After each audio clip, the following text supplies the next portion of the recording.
Get ready to engage your brain. This is the Mind's Eye Show on Z Talk Radio. I'm your host, Brian Turnof. Tonight's guest is Phil Stanford, journalist and true crime writer with a special interest in political corruption. You've seen his work in the New York Times Magazine, Parade, and Rolling Stone. His past efforts on the murder of Oregon Department of Corrections Director Michael Francke and the Happy Face Killer have resulted in multiple innocent people being released from prison. Our discussion tonight will focus on his most recent book, White House Call Girl, which is the true story of Heidi Rikan, who was an ex-stripper working for the mob in D.C. A call girl operation she was running led to the 1972 Watergate break-in and the downfall of President Richard Nixon. Many of the book's most important revelations are, in fact, based on Stanford's most recent discovery of Heidi's Little Black Book. Though it's a fully sourced political nonfiction, it sounds like a detective novel, full of prostitutes, mobsters, and political operatives. This is not part of the Watergate story that has come down to us over the decades. To find out the upcoming guest schedule, visit themindseyemedia.com. Once more, themindseyemedia.com. Shining a light on history's little-known truths, White House Call Girl, the real Watergate story, with journalist Phil Stanford in just a couple minutes after this quick commercial break. We're back with true crime writer and journalist Phil Stanford. Many thanks for joining us tonight on The Mind's Eye, Phil. Oh, thanks for having me on.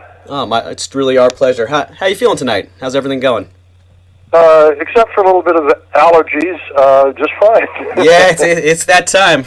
Mine are coming up as well. Isn't that the truth? Yeah. So I already gave you a very lovely introduction. I really went into your background, but normally we start off a little bit focused on the background. I was wondering, why is it that you chose politics particularly to talk about? That's a favorite topic of yours. Well, it's crime and politics, or the criminality that lies below politics all too frequently. I'm a true crime writer, and I'm particularly interested in government corruption. So that's what brought me to Watergate and to research the real story behind the Watergate break-in.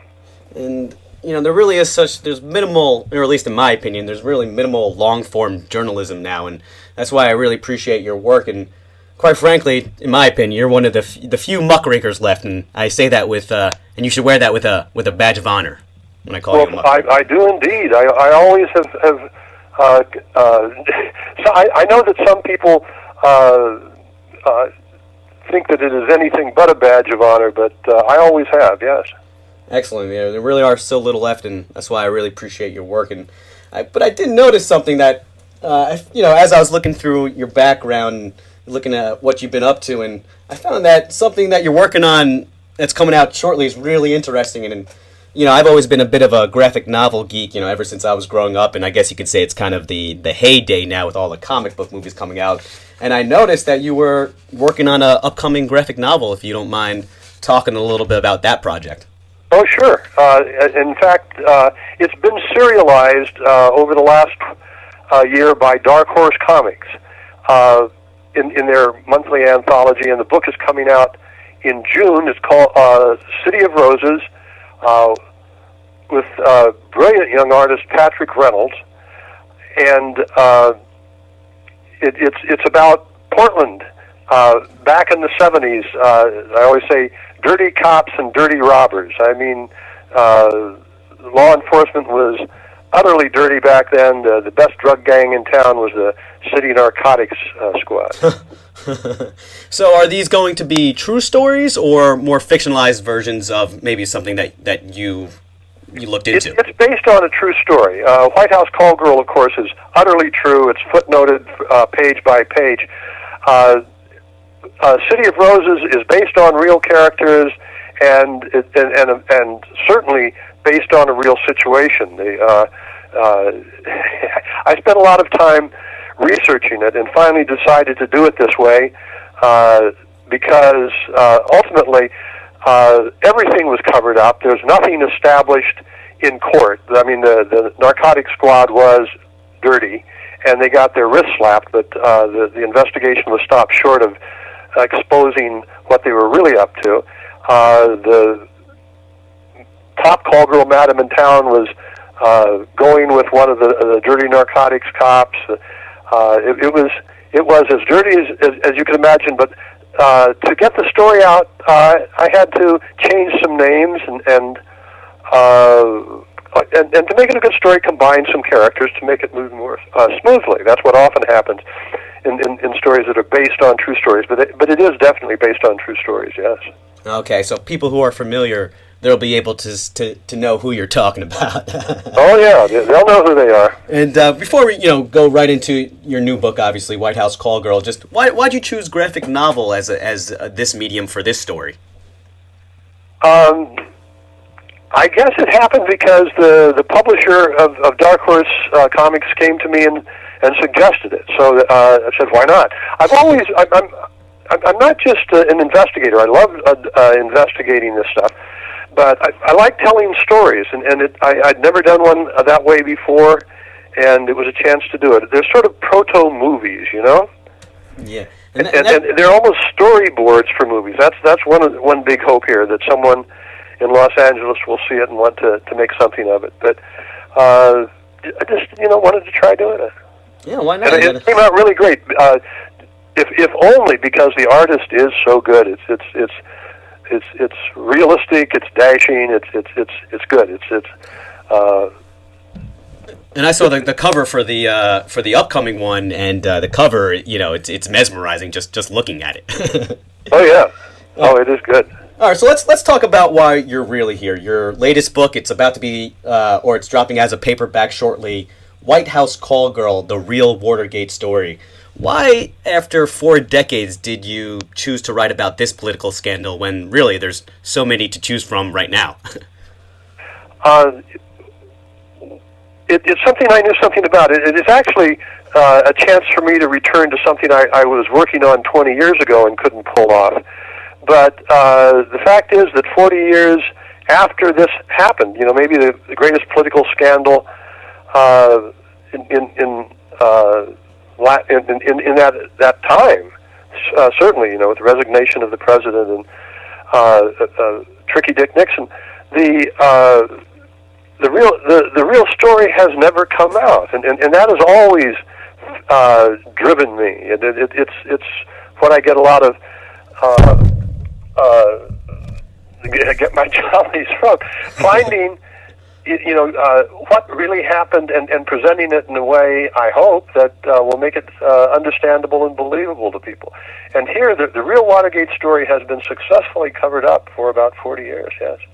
All right, so that's a great place to pick it off, because that's essentially what the premise of the book is. For listeners who are not really familiar with the story, kind of walk us through it. What's the basic premise of your book and how it differs from what we're really told? Well, the real story, if anyone is old enough to remember it, I mean, once upon a time when it was happening in the early 70s, when everything was breaking loose, people were just mesmerized by it. It was on TV, national TV. People were watching it all day, waiting for the newspapers to come out in the morning with the latest story. And the story that finally came out and was presented to the American people and won a Pulitzer Prize and was made into the movie All the President's Men. It's sort of, with Robert Redford and Dustin Hoffman, and is the accepted Watergate story. The Watergate myth is just that. It's a myth. Not to derogate myths at all, because I take them very seriously, but it's not a true story. It's only a partially true story. And there is a reason for it. I mean, it happens a lot. It usually happens in major political events. That the real story behind why something happened never comes out, because everyone has a reason for not wanting it to come out. In this case, the reason was the whole thing was set off by a break-in. That was the burglars were arrested 2:30 in the morning inside the Democratic National Committee on the 6th floor of the Watergate apartment office complex in Washington, D.C., which is, of course, why it's called the Watergate scandal. And up till now, everyone has accepted, or all the major media, all the people who count, it seems, have accepted the idea that the break-in was for political information. No, it wasn't. It was all about a call girl operation, about 2 blocks down from the Democratic National Committee. And for a variety of reasons, all the major players have worked to cover that up ever since, and have resisted attempts to bring the truth to light. There's so many different players in the scandal, and especially the version that you're talking about and the information that you found. And obviously, the name of the book, White House Call Girl. Obviously, I think that's a great place to start. She seems to be the main headliner here. Talk about Heidi Rikan, the call girl, who's essentially the main part of what you're saying. Talk about her backstory and how essentially she became involved with the Watergate scandal. Okay, yeah, because she is at the center of this, and in the past, when people have tried to say that, to make that point, or to advance that theory, the people who control the story at the Washington Post and other major media have resisted that, and they've been able to partly to get away with it because up until now, up until this book, the publication of this book, she's always been a very vague figure. No, in fact, the people who would like to deny this version of events have tried to deny that she was quite real, that she was, in fact, a prostitute, that she was... and so what I did was to go back and reify her. I made her real. I went back and I did enough research, found pictures, and actually found her little black book, and I reconstructed her life so that from this point on it will be impossible to ignore the fact that she was, yes, quite real, that she was doing what everyone before had suggested she was doing, and as White House Call Girl shows, quite a bit more. But Heidi was a beautiful woman. Heidi Rikan was her name. Actually, that wasn't her real name. Her real name was Adelsheit Charlotte Ricken. She was a German immigrant. She came to this country with her family when she was 14, back in the 50s. Went to high school in Reading, Pennsylvania. Got pregnant, I think, and gave birth, and then joined the Army right out of high school, and ended up in Washington, D.C., where she started her career as a nude model while she was still a PFC in Washington, D.C. And from there, she got into striptease business. She was a stripper on 14th Street in Washington, D.C., and which, of course, brought her into contact with the world you would expect. Strip clubs have always been sort of straddling the line between the straight world and the underworld, and that's where Heidi first got at least one foot into the underworld as a stripper. She came in contact with all the mob characters in Washington, D.C., which was indeed a mob center back then. And when it was discovered that she was beautiful, but she really couldn't dance, they put her to work. So this was about 1960. They put her to work meeting football players, and which was an easy thing for her to do, beautiful as she was. The reason they wanted to meet football players is that they were in the football betting business, making millions and millions of dollars. The football betting business is a huge business, and it helps them to have inside information on the injuries for the stars, their state of mind, that sort of thing. Also, to get close to them if there's someone who's willing to throw a game and they can make a little bit of extra money on the side. They want to know that too. So that's what she did. And as I said, I was lucky enough to find Heidi's little black book. And there are names of, virtually all the stars, NFL stars from that era, from the Redskins, from the Green Bay Packers, the Dallas Cowboys, New Orleans Saints. She knew them. She dated them, and she reported back to the mob. She was working for a guy. She was named Joe Nesline, who was the top guy in the D.C. mob at the time, and she was his girlfriend at one time. But he had lots of girlfriends, and but she continued to work for him. And then she started carrying money for the mob. To run a football betting enterprise, you have to carry money from one place to the other to lay off bets. When you have too many betting on one side, you have to sell bets to another bookie to balance his books, and then money has to be transported. So she carried money around the country. Got the names of all bookies in D.C. She has bookmakers around the country in her book, and she carried money overseas too, to Switzerland, undoubtedly to deposit money for Nesline and others. So the mob pretty much Heidi trusted her Rikan. then. She was the mob's girl from the beginning, and she's the girl who was at the center of the Watergate break-in. We'll talk about that, because she wasn't actually she was running the call girl operation, I believe, what it said in your book. She wasn't actually at that point an escort, right? No, not really. I mean, she was always a very high-priced call girl, and but at this point, in 1972, when the burglary occurred, by that time, she would have been in her early to mid-30s. She was no longer meeting football players for the mob. They had her running a call girl operation in the Columbia Plaza, a couple blocks down from. It happened to be a couple blocks down from the DNC. They started out meeting or with clientele from the State Department, which was nearby. She had members of Congress in her books, and then they made contact with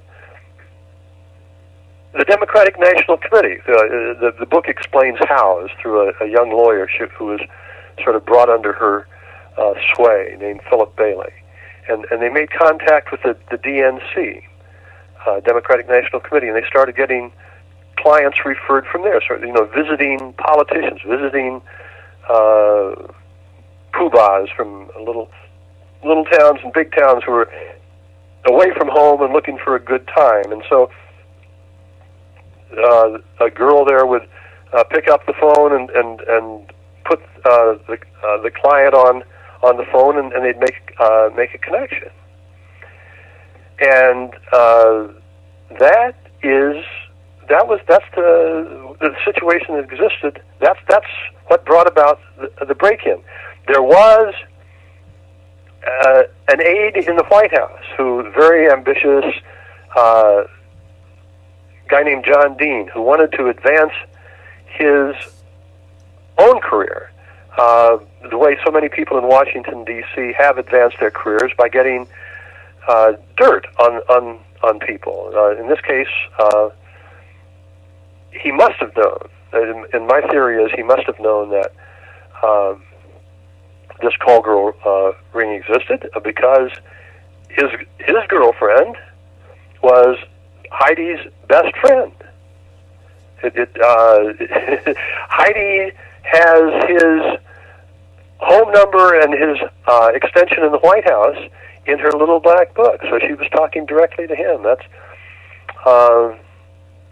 it only stands to reason that he would have picked up something, if not from Heidi, then from his girlfriend Mo. And that sort of sets the table for the break-in. We know that the FBI is very certain from its own investigation that John Dean was running the cover-up from almost the moment the break-in was discovered, where the burglars were arrested in the Watergate, there's a strong circumstantial case that he actually ordered the break-in.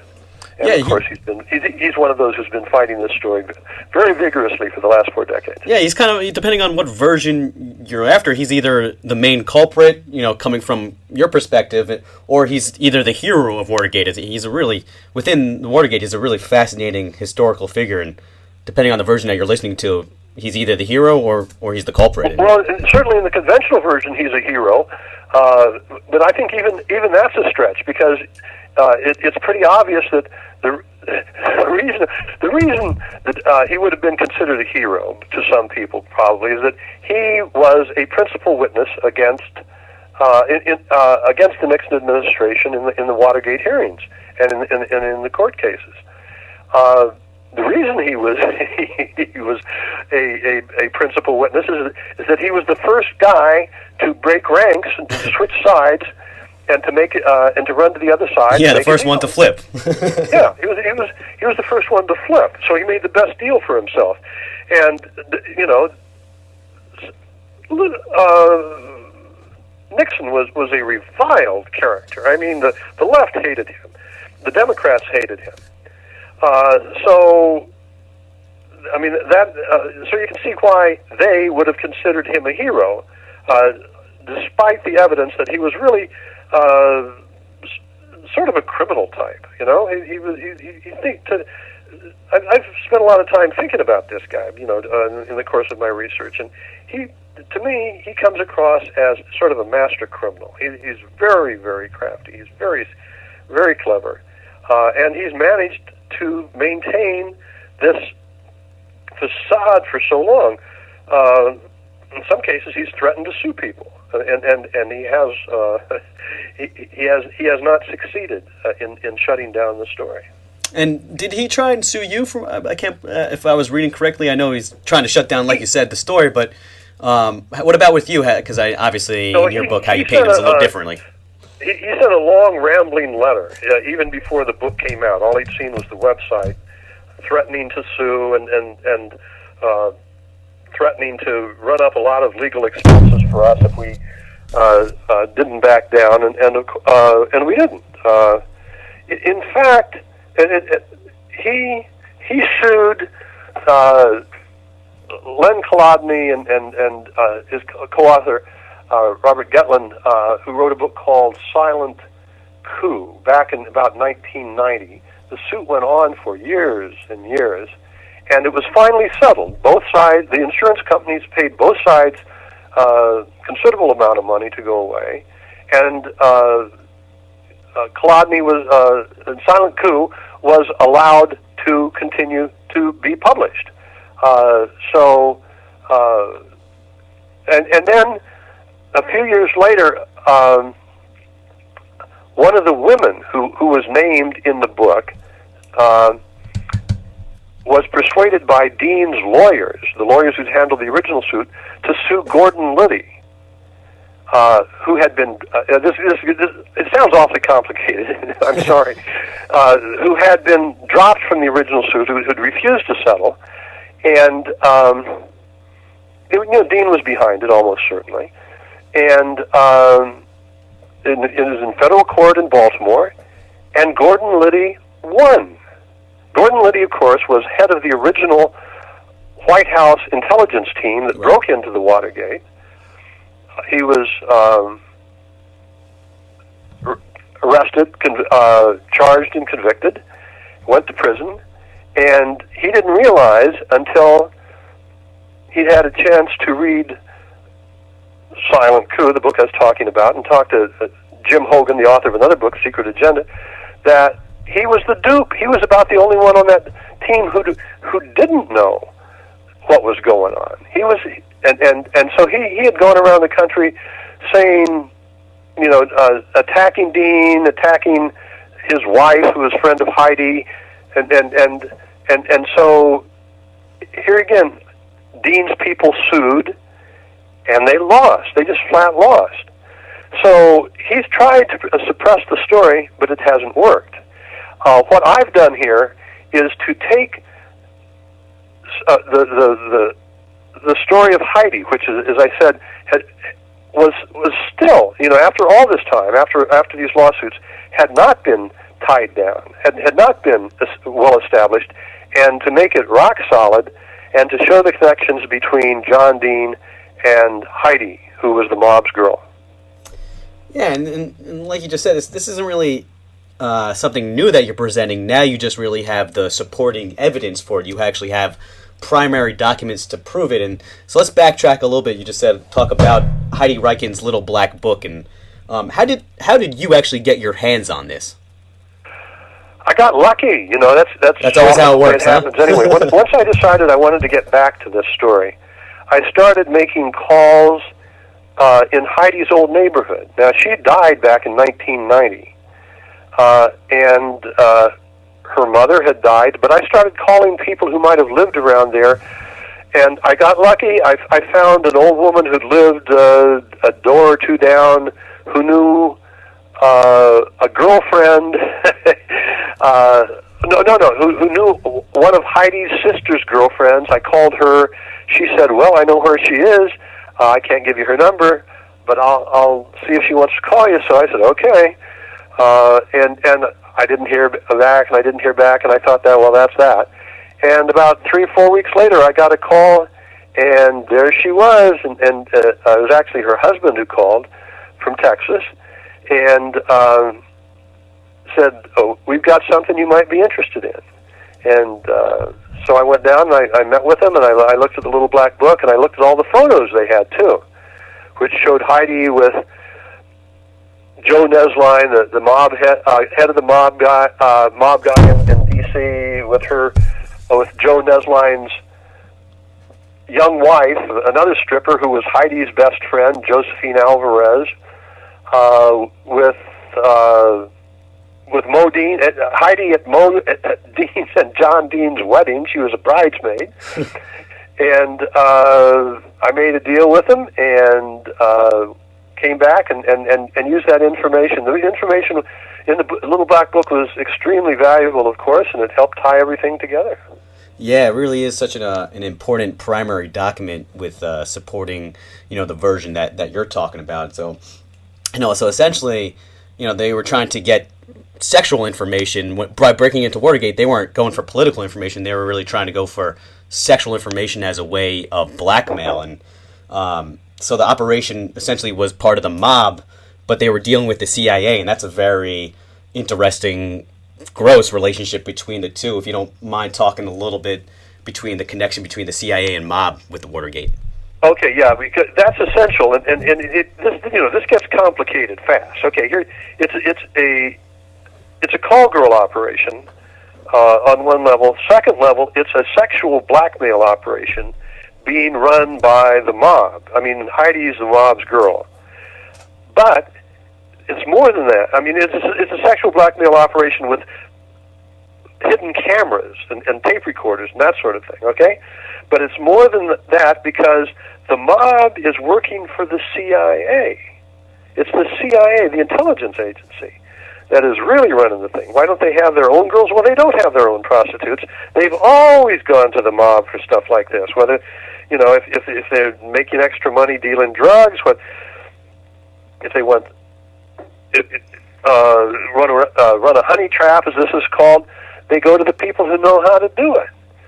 And so that's what was going on. And that's one of the reasons it is so hard to pin this thing down. I've talked to any number of people who've investigated this over the years, and including Gordon Liddy's lawyer. He said it has to be an intelligence agency because,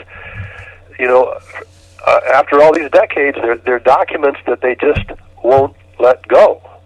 But the CIA has a long history of doing this. They had safe houses, some of which had, with sexual blackmail operations in New York and in Washington, D.C., in San Francisco. I'm sure other places too, but those have been pretty well documented over the years. And of course they don't want to admit it. No one wants to admit that. The Democrats don't want to admit that they were sending clients or visiting firemen to it. The Republicans don't want to admit that. Well, although they were finally forced to, that they ordered the break-in. They don't want to admit, though, that they were doing it to get anyone wanted sexual blackmail information, and of course the CIA doesn't want to admit that they were running such a thing. So no one wants to admit that this is what was going on. But the evidence is finally pretty overwhelming that that's what it was. Yeah, that's why I believe why you think that. I agree with you that that's why I think this story has been suppressed for so long, because every party at the time really wanted nothing to do with it, because they would have been exposed. So almost like the Watergate, the cover up after was convenient for them. It was very, it helped them out with their story. And now you're coming out with all this evidence, and I find it interesting that now there's so much evidence coming out. Before you talked about Josephine Alvarez, and I know she came out with a book, Lucky 325, something to that effect. And yeah, why do you think she waited so long? Do you think she feared for her life? To really corroborate the relationship and the evidence that you're talking about? Was she fearing for her life? What took her so long? Well, I think she waited until after Joe Nesline died, for one thing. She knew stuff that could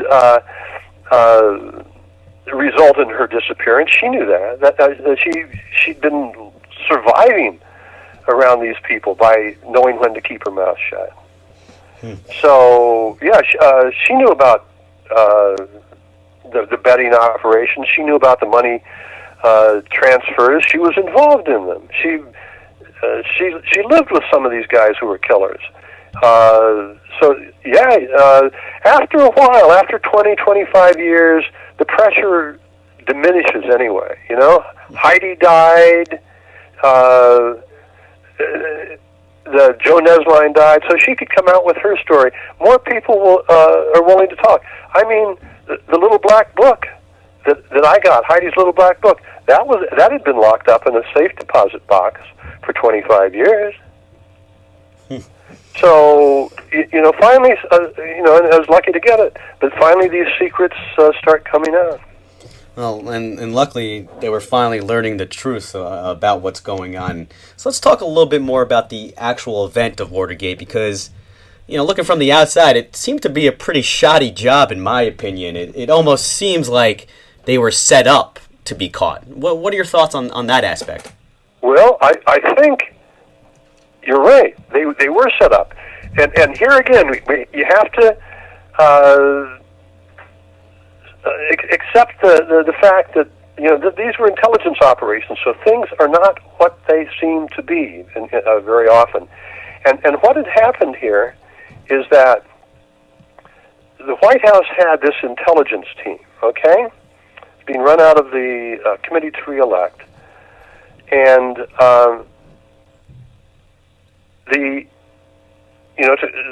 supposedly to collect campaign information, but actually sexual dirt for the people running it. But the team had been infiltrated almost completely by the CIA. Howard Hunt was a CIA agent. He's claimed to be retired, but he'd claimed to be retired a couple other times before in his career, and as we know now, he was still working for the CIA while he was on the White House team. James McCord, very high-ranking CIA technical wiretap expert, was hired as their wireman.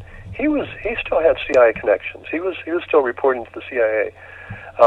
Edgar Martinez was another member, was still reporting to his case agent while he was working for that team. And there were a couple others, Barker and Sturgis, CIA guys for sure. The only guy on that White House team, intelligence team, who wasn't with the CIA was the head of it, Gordon Liddy. As I said, he was a dupe. He didn't find out till after he'd served prison time. So what happened here? You've got a CIA operation, a sexual blackmail operation in the Columbia Plaza, filming people, collecting information that can maybe be used for leverage down the line. And you have a White House aide, let's say by this theory is true, that who wants to enhance his career by getting. He finds out about it. Finds out about the DNC connection. He knows they must have some sort of book to keep track of the customers someplace. If calls are coming out, there has to be some sort of record there. So he one way or another, and of course we don't know because the person who's really in charge is not admitting anything here.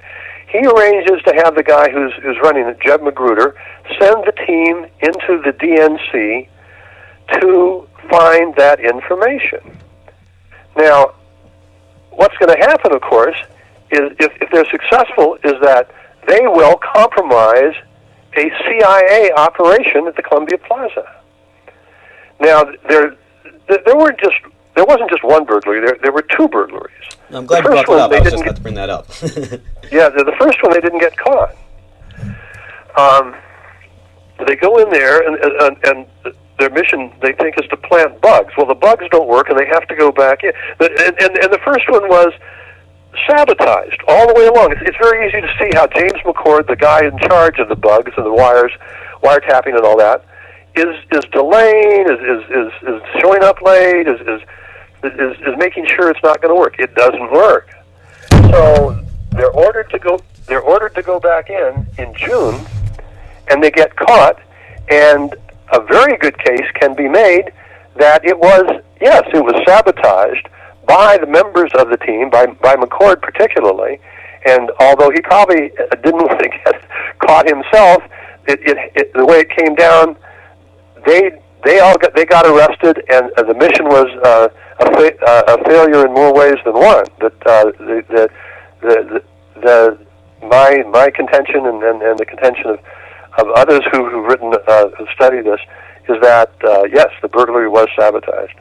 Yeah, because I really hope that our intelligence agencies aren't really that stupid. Because that'd be no. They're actually quite good. And the funny thing is, when the CIA gets caught in something like this, everyone sort of likes to laugh it off. And the CIA is more than willing to have them laugh it off and talk about how silly Howard Hunt was with his red wigs and disguises and so forth. No, he was a very clever guy. Yeah, no doubt. And these guys are dead serious. They know what they're doing and they're good at it. Yeah. Yeah, if they want something to happen, they'll make it happen, and they'll paint it in whatever way that they want you to chew it up. But before you talked about Philip Bailey, who really had is an important part of this version of Watergate. If you don't mind delving into his history and what his significance is with this. Yeah, Bailey's story is fascinating, and he's right at the center of it. An easy guy to dismiss because he was set up, because of the way he was set up when this all went down. But if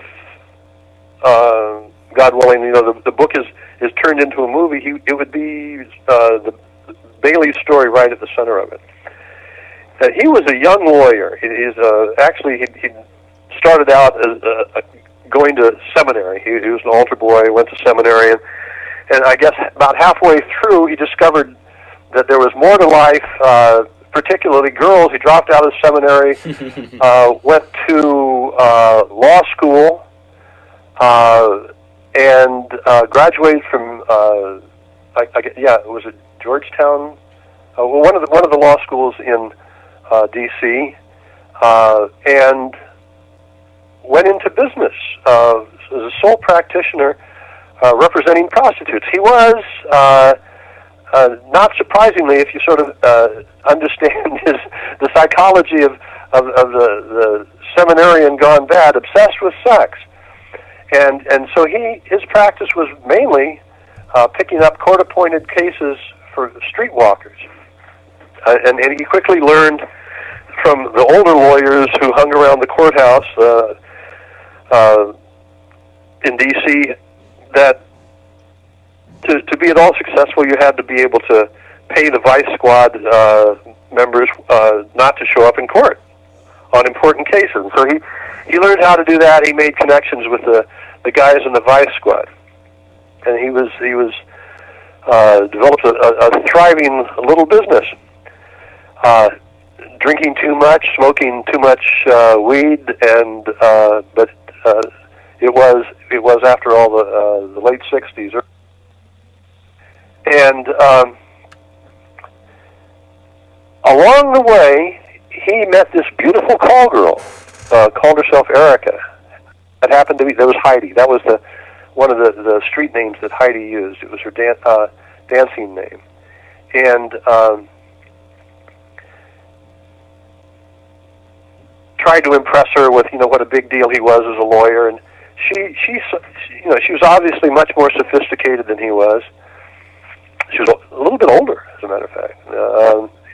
She had him wrapped around her little finger, and what she wanted him to do was to report to her every 2 weeks on what the Vice Squad was doing around town. So he said, "Oh, sure, I can do that." He'd explained to her. I guess he'd already explained to her that he was paying him off anyway, and she saw the possibilities. So she started paying him every 2 weeks. I guess it was $500 or whatever it was, and he started reporting to her and hanging around this operation. And he would in the Columbia Plaza, and he saw. You could see what it was. He could see them filming from people in the closet. He knew the guy Lou Russell, who was the sort of the bouncer, the guy in charge. And nothing would have happened unless Bailey, like the guy who referred to in the White House, who wanted to advance himself by getting sexual dirt on people, Bailey had his own models of how to advance himself in Washington, D.C., and that was to have some girls working for him. He wanted to have a prostitution operation, and that's another time-honored Washington, D.C. Strategy, if that's the right word, and or ploy, and so he was he tried to talk. He had his own sort of amateur call girl ring. On one hand, he was meeting these top flight call girls, Heidi and her people from the Columbia Plaza, reporting to them, hanging out with them at Nathan's and fancy restaurants. And then he had his own piddly little operation. And one of his girls got caught, talked to the police. They raided his law office and took his address books. This was while he was in court. And and when they got back and looked at the names, they had to say, "Oh my God," because once they did their research, they found out that some of these names in his book had connections in the White House and on Capitol Hill. So they had a problem. And what happened? They had to. That connection was successfully covered up, and we the U.S. attorney, assistant U.S. attorney who handled that case, that he was persuaded by his superiors not to pursue it, and instead they went after Bailey and his penny ante operation. They put him in front of a judge who was an appointee, a Nixon appointee, a good friend of the Vice President Spiro Agnew, who was, of course, quite corrupt. And the judge sent Bailey, who was a practicing lawyer in Washington, D.C., to St. Elizabeth's, Washington, D.C.'s mental hospital. And not just the mental hospital, they put him in the ward for the criminally insane to be examined. Well, it took 2 weeks before a psychiatrist could even get to him to examine him, but by then he was broken. He was terrified. He wasn't too strong to start with. And when he was finally examined, he was found to be completely sane. They took him back to court. They gave him a list of charges, said, "Do you want to go to court or do you want to plead guilty to one of these?" He pled guilty to one, didn't even know who the victim was supposed to be, and he went away to federal prison. And he has since been discredited as crazy because he was in, and that was the purpose from the beginning, as I see it. that was the purpose of sending him to the mental institution, to discredit him forevermore. And John Dean, in his writings, says he's crazy. He doesn't know a fact from fiction. In fact, I talked to Bailey's lawyer, who's quite convinced that Bailey knows exactly what he's talking about and knows fact from fiction. And I talked to his therapist, who said, yes, Bailey knows fact from fiction. So, and I've talked to Bailey myself at great length, and yes, he knows what he's talking about. He's had tough times. Who wouldn't? He had his life taken away from him. He had his life destroyed. Unjustifiably, too. There was no reason ever to put him in a mental institution. And so, at that time, and so that is the story of Phil Bailey. But he was an important witness to what was going on there. Yeah, and hindsight, of course, is 20/20. But now it seems like there's just an overwhelming amount of evidence that says, hey, this was really going for sexual information, and the Watergate scandal, that was kind of like a cover up instead. What they were doing afterwards. But I guess regardless of whoever's version you believe in, I really believe your version. But the end result was essentially the same. I guess the removal of Richard Nixon as president. Do you think that there was a specific crime or a legislative action, or even lack thereof, that necessitated why everybody pretty much wanted Nixon removed from president? Well, the cover-up itself was reason enough to remove him from office. I mean, right. He was lying. He was caught lying.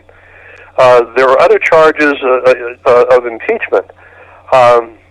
It never I am not a Nixon supporter. Never have been. Never will be.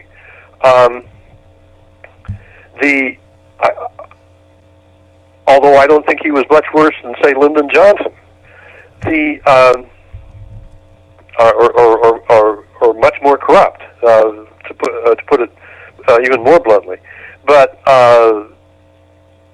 so there was no question that he was guilty of the cover-up, which you would sort of expect, But the problem is that the guy who was leading the cover-up was almost certainly, I would say, John Dean, the guy who ordered the break-in. I mean, most people assume that Nixon ordered the break-in. There is no evidence that he ordered the break-in, and everything is sort of, even back, or especially back then, was sort of lumped together, and everyone assumed that it was Nixon who ordered the break-in, and then Nixon who was running the cover-up.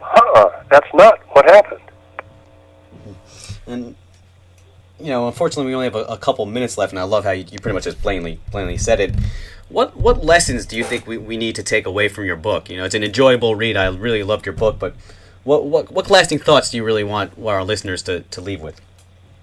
Well, I think that the lesson is broader than it just what happened at Watergate. It's one more example, and thank you very much for saying it's a fun read, because I tried to present it that way. It's a story. It's another example of the old story of how the first version of events we get on important political matters like this is not true. The second version is not true. The third version is not true. You've got to keep going. The people who resist this call it revisionist history, but that's what exactly I think what history should be. It should be a constant attempt to revise and improve our understandings of what actually happened. And as it turns out, as I think White House Call Girl demonstrates, that what really happened is a lot more interesting than the convenient myths that are fed to us. Yeah, it really was an enlightening book, to say the least, but definitely enjoyable. It's not written like in the academia sense or a textbook read. It really is just an enjoyable read, and I pretty much blew through it pretty quickly. And like I said, we only have a couple minutes left, but I believe you have an event or two coming up where maybe some of our listeners can meet you, if you don't mind sharing some of the events. Well, if they're in the Portland area, they can. That's where I live. I'm going to be at Powell's Books tomorrow evening, Wednesday evening, 7:30, and we always have a good turnout there. They've always been very nice to me, and help promote my book. So I hope I get a chance to meet a lot of people there and sign some books, and just talk about that's been sort of a theme of my books. Trying to get at the underlying meaning of certain historical events, whether here in Portland or as in White House Call Girl, the Watergate crisis in Washington D.C. And just give our listeners a place where they can contact you and maybe reach out to you for a little more information. Oh, sure. Well, go to the website, of course, philstanford.com or whitehousecallgirl.com. We've got a nice website for that. whitehousecallgirl.com is a good place to go. And if you want to contact me, there should be an email address there, so I don't have to give it over the air. People won't remember it anyway if I give it over to you. That's what I'm trying to say.